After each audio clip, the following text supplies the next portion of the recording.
Hola, ¿qué tal? Somos estudiantes de la Universidad Nacional de Educación Enrique Guzmán y Valle. En esta ocasión hablaremos del modelo crítico en América Latina.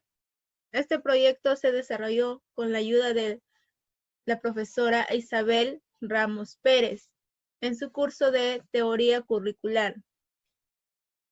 A continuación observaremos un video.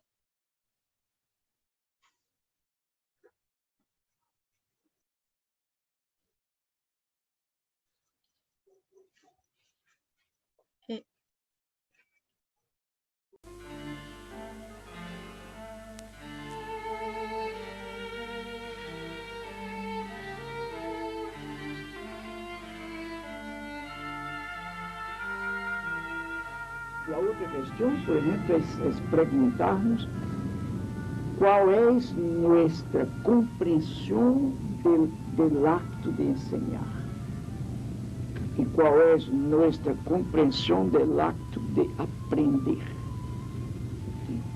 E foi exatamente a partir de aí que eu hice a crítica a lo que eu chamei de educação bancária. Não pode ensinar nadie a amar, que temos que amar. A única forma que tu tienes de ensinar a amar é amando. E o amor é realmente, eu creio que o amor é a transformação definitiva. Isto me disse novamente que há que partir, há que saber partir do nível onde o educando está, ou os educandos estão. Este é um nível cultural, ideológico, político. E por isso que o educador tem que ser sensível, o educador tem que ser esteta, tem que ter gosto. A educação é uma obra de arte.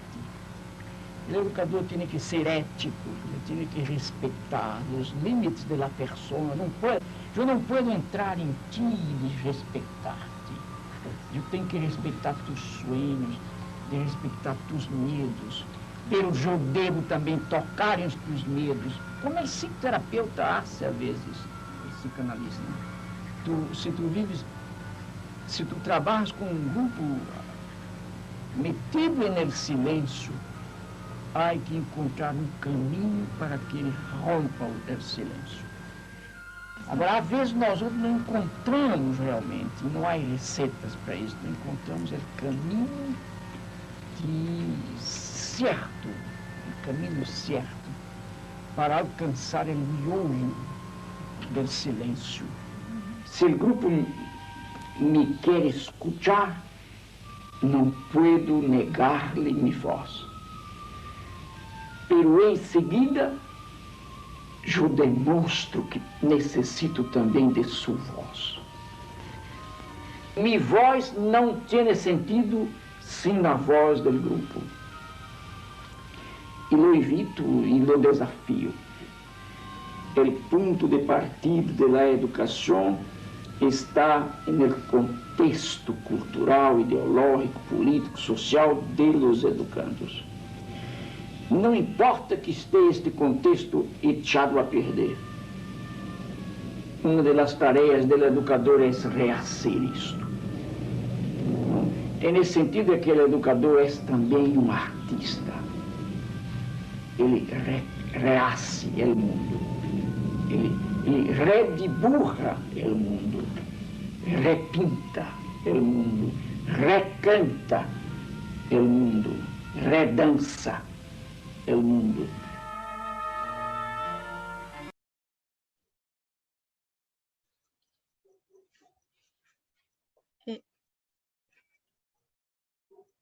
Vamos a formular las siguientes preguntas.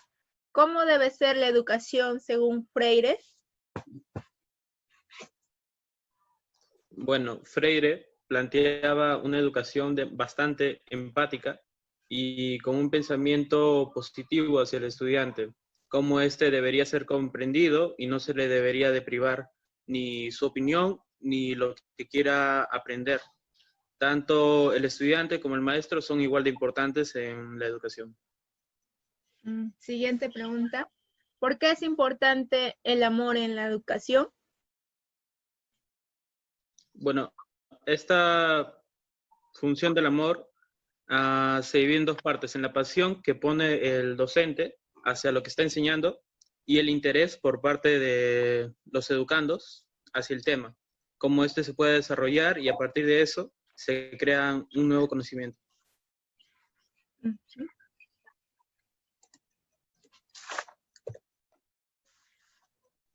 A continuación presentaremos los antecedentes.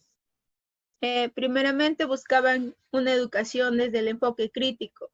Buscaban que el alumno sea reflexivo, participativo y consciente, también responsable. Otra siguiente sería la nueva visión de la realidad. Proponían que el estudiante tenga un interés en discernir qué es lo que pasaba a su alrededor, en su contexto. La última sería la formación de la autoconciencia, que proponían una enseñanza que intente ayudar a los estudiantes a cuestionar a quienes les dominan, por ejemplo, las creencias o la política. Este modelo crítico fue fundado por Paulo Freire en su obra Pedagogía del oprimido. A continuación presentaremos el contexto histórico socioeconómico. La pedagogía crítica se desarrolló durante la Gran Depresión, donde existía de momento la educación bancaria, donde solo se depositan los conocimientos. Existen grandes diferencias económicas, dividiendo así la sociedad en opresor, que eran los que se creían más y los que mandaban, y los oprimidos, que eran los que tenían que obedecer y eran los que menos. También Paulo Freire planteó el modelo de la educación problematizadora, creando la curiosidad y por ello el aprendizaje, para ser así personas capaces e inteligentes.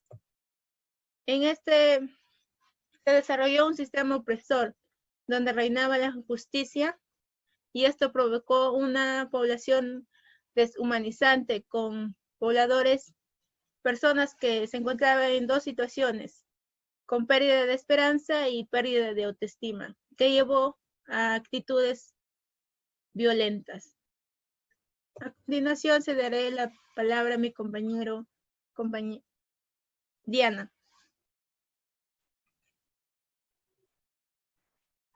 Ahora vamos a hablar sobre la biografía de Paulo Freire.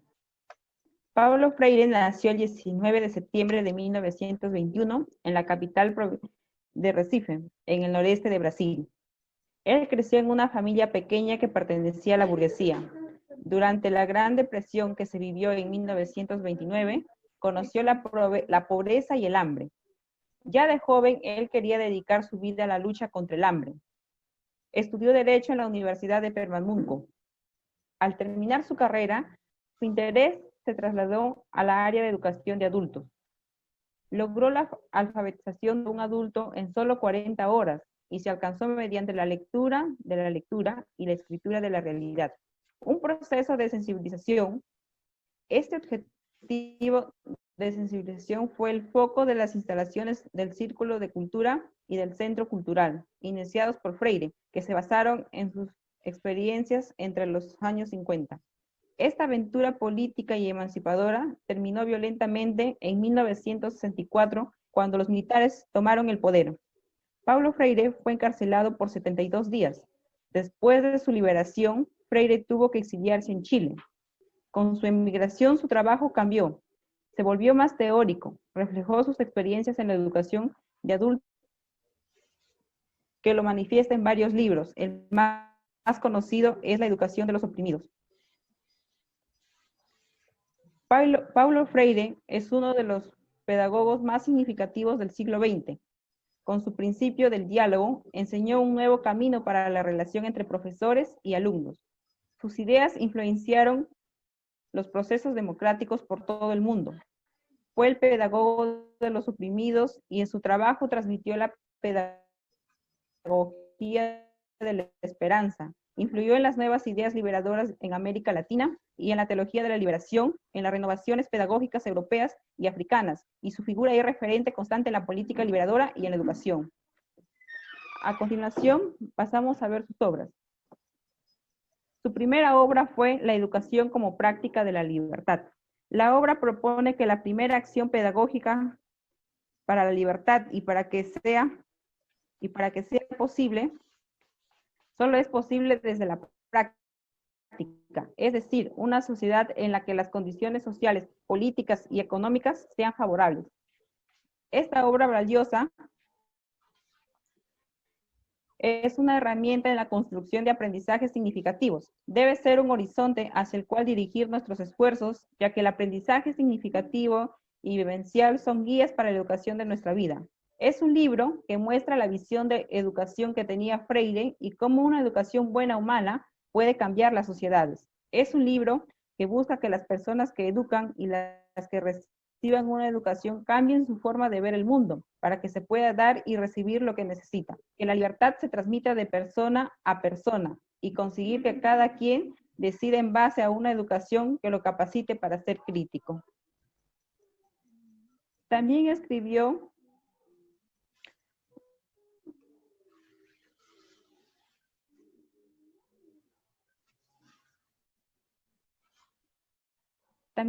su otro libro, Pedagogía del Oprimido. Este libro propone una pedagogía con una nueva forma de relación entre educador y educando. Está dedicado a los oprimidos y está basado en su propia experiencia como profesor para adultos analfabetos.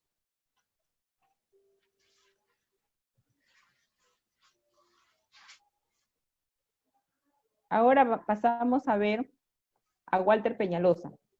Como todos nosotros ya sabemos, él nació en Lima el 7 de diciembre de 1920. Es una de las personalidades más brillantes de la intelectualidad peruana. Fue un maestro y educador muy brillante. Destacó como maestro en varias universidades del país y del extranjero, como Venezuela, Puerto Rico, entre otros. Fue también por varios años embajador del Perú en la República Federal de Alemania. En 1991 fue designado como rector vitalicio de la Universidad Nacional de Educación Enrique Guzmán y Valle La Cantuta, en reconocimiento a su extraordinario desempeño como director, cargo que había cumplido durante 10 años, donde realizó cambios radicales en la formación universitaria en general y en la formación del magisterio en particular, labor que plasmó años después en su genial obra La Cantuta, una experiencia en educación. Peñalosa logró configurar en La Cantuta una doctrina y un currículo de formación integral de los futuros docentes, con nuevos contenidos, con nuevos métodos y con una nueva orientación que se encarnaba las exigencias de modernización y democratización de la educación. El 31 de octubre del 2005 falleció en Lima, a los 84 años de edad. Su deceso fue muy sentido y la concurrencia a su velatorio en la Casona San Marquina del Parque Universitario fue masiva.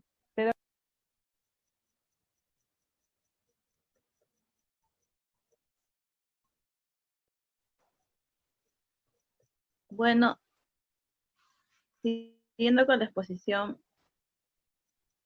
yo les voy a hablar sobre el concepto del currículo.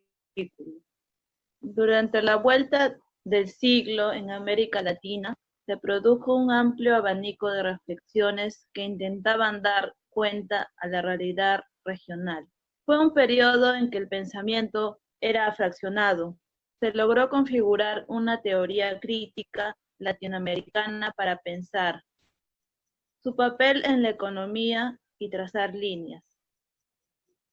Procesos locales, regionales y mundiales.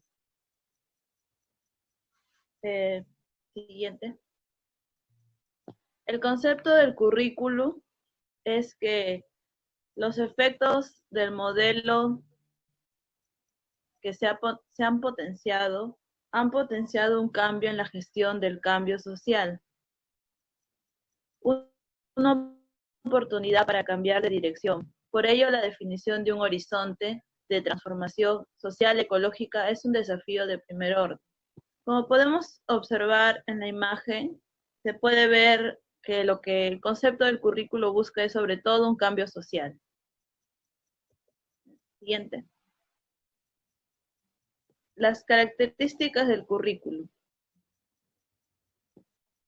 El pensamiento crítico latinoamericano lo que busca es un modo de abordaje a la realidad social, parte de considerar la particularidad de la región, que también se dé prioridad a las tradiciones, constituye una alternativa única que de la mano del neoliberalismo tiñe el análisis de diversos planos de la vida social.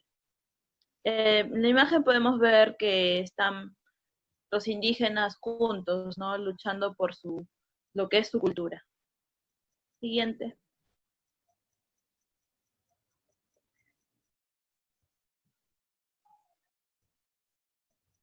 Características del currículum.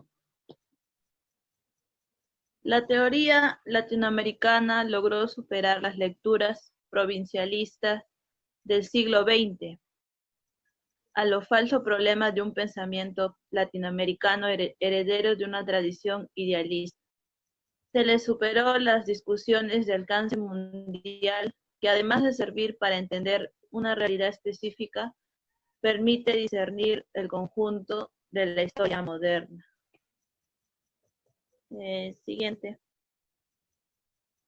Bueno, le doy pase a mi compañera Carmen.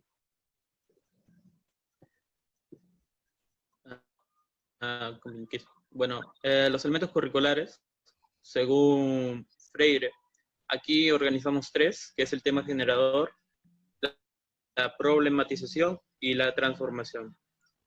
Como sabemos, Freire tenía una ideología bastante liberadora para los educandos y con tema generador se refería a que el docente debía crear un tema de interés para que los educandos, a partir de ese interés ocasionado por el docente, generen nuevos conocimientos y aprendan a partir de su propia voluntad. En la problematización, el mismo estudiante se generaba preguntas a través de los conocimientos que había adquirido por parte del profesor. No es como la docencia antigua en que el profesor insertaba preguntas y él mismo las respondía, sino que el estudiante formulaba sus propias preguntas y a raíz de sus conocimientos previos, él las respondía. También otro elemento es la transformación, ya que, como sabemos, Freire tenía el pensamiento de que el alumno podía convertir a la sociedad, no únicamente de que por más que hayas nacido en una sociedad de bajos recursos, tu educación se ve afectada por esto, sino que a partir de la educación, esto se pueda convertir.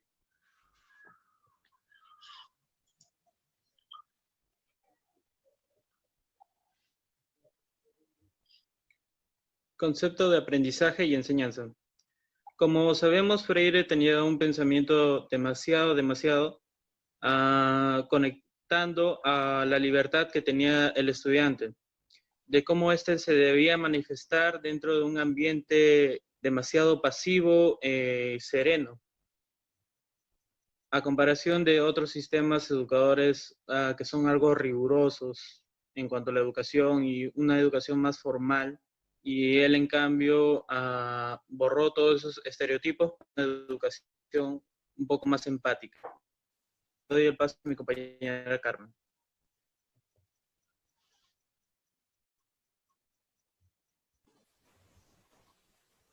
Paulo Freire, en su libro de la pedagogía del oprimido, realiza aportes a la pedagogía con un objetivo de la educación, transformarla al mundo a partir de un proceso de alfabetización.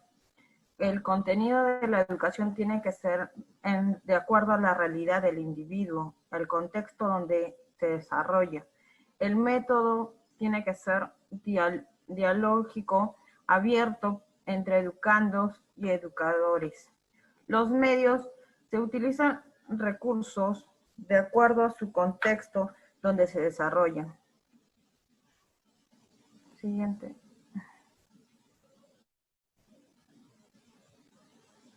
El rol del del educador y el estudiante.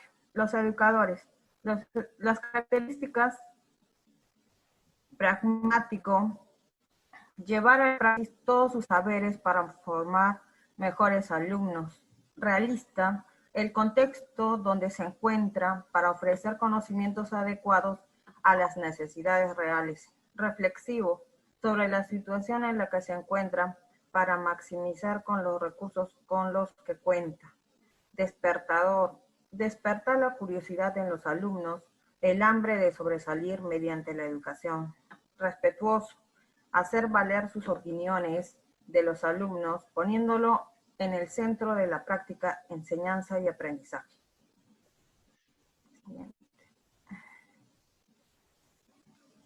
Rol del estudiante. Alfabeto, que es educado para afrontar el sistema opresor en el que vive, optimizando sus saberes y aprendizajes. Ser curioso. Alumno que no es curioso no tendrá ganas de aprender ni con el mejor método de enseñanza, para tener hambre de aprender cosas nuevas que le ayuden a salir de su opresión. Revolucionario, que busque cambios constantes en el desarrollo de su situación para beneficio de él y su pueblo, basándose en saberes bien cimentados en una buena cultura educativa. Humanista, para ser sensible al diálogo y aprender de una manera más sensible. Siguiente.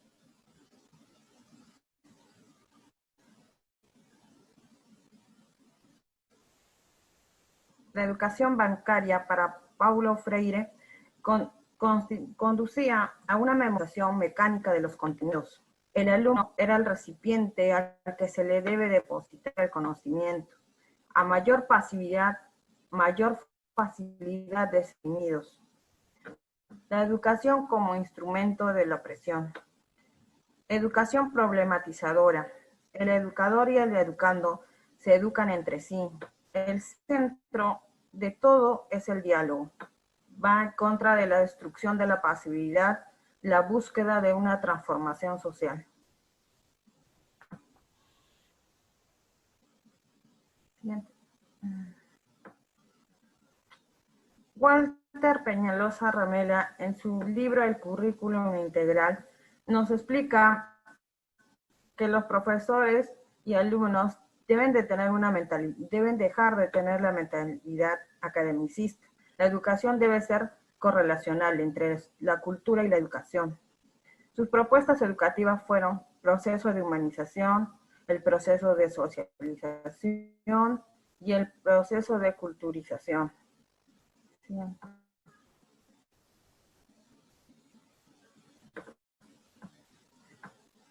Rol del docente.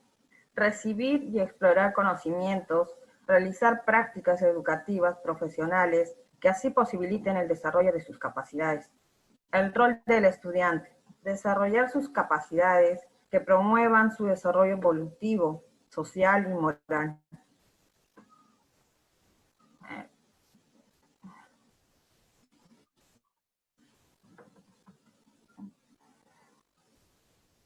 Le doy paso a mi compañera.